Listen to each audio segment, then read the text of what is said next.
Welcome to This Explainer, where we're going to dive into something that honestly strikes dread into the heart of literally every property owner. But we're not just looking at a mere puddle on the floor or a ruined rug today. Oh no, we are looking at a fascinating structural survival story of a home under siege. We're going to break down the ticking biological time bomb that starts the absolute exact second a pipe bursts or a drain backs up. There's an entire hidden anatomy to a water disaster, and understanding how it works could literally save your home. Okay, let's dive into this by looking at the absolute most critical number in a water disaster, 24.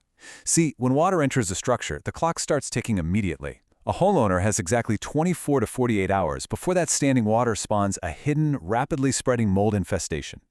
Porous materials, we're talking drywall, insulation, your carpet, they act like absolute magnets for this stuff. And once those mold spores establish themselves, they spread incredibly fast through your HVAC systems right into adjacent rooms.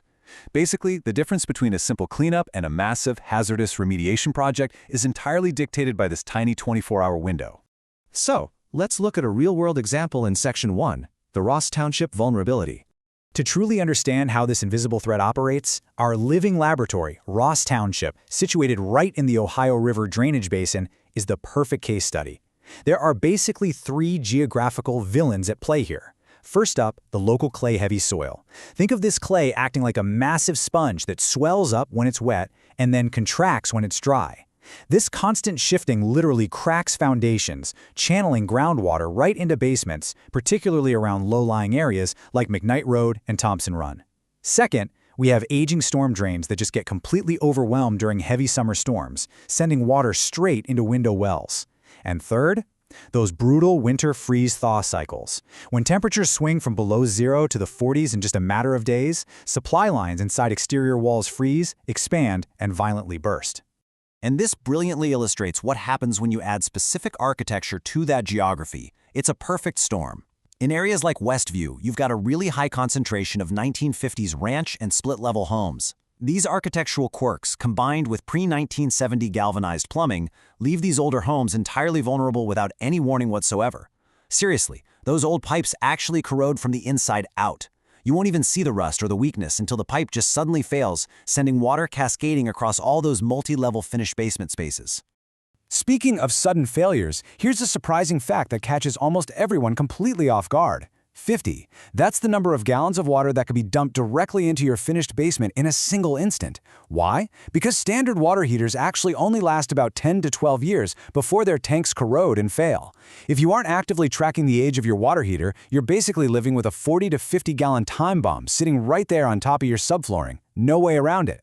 Which brings us to Section 2, categorizing the contamination.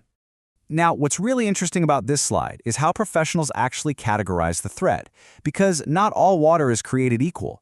The response depends entirely on the biological danger of the water itself. This strict industry standard, known as the IICRC-certified, demystifies it. Category 1 is clean water, like a burst supply line, which just requires standard fast drying. Category 2 is gray water, maybe a discharge from a washing machine. It's got some contamination, sure, and requires antimicrobial treatment. But Category 3, that is black water. We're talking sewage backups or river flooding. It is highly contaminated, filled with pathogens, and requires strict biohazard protocols and complete material removal. You absolutely cannot just dry Category 3. You have to tear the whole shebang out. But here's where that ticking clock motif comes roaring back. That relatively harmless Category 1 clean water, well, it doesn't stay clean. If it sits untreated for just 72 hours, bacteria multiply and it transforms into a toxic Category 3 biohazard. Let that sink in. Time alone turns a simple pipe leak into a highly dangerous situation that requires aggressive, expensive material removal. Speed isn't just about saving your nice floorboards. It's quite literally about stopping a biological hazard from developing in your living room. So how exactly is this handled? Let's check out Section 3, the three-phase rescue. Survival absolutely requires speed. That's why professional crews dispatch within 60 minutes of a call. When a home is flooding at 2 a.m., a single little shop vac isn't going to cut it, right? You need a team arriving within the hour with heavy-duty, truck-mounted extraction pumps. They literally have to stop the spread of the water and physically extract thousands of gallons immediately to ensure they beat that 24-hour mold window we talked about earlier. Let's move to and see how this builds, because that 60-minute scramble is really just the beginning of a mandatory, systematic, 3-phase response required to bring a home back to life.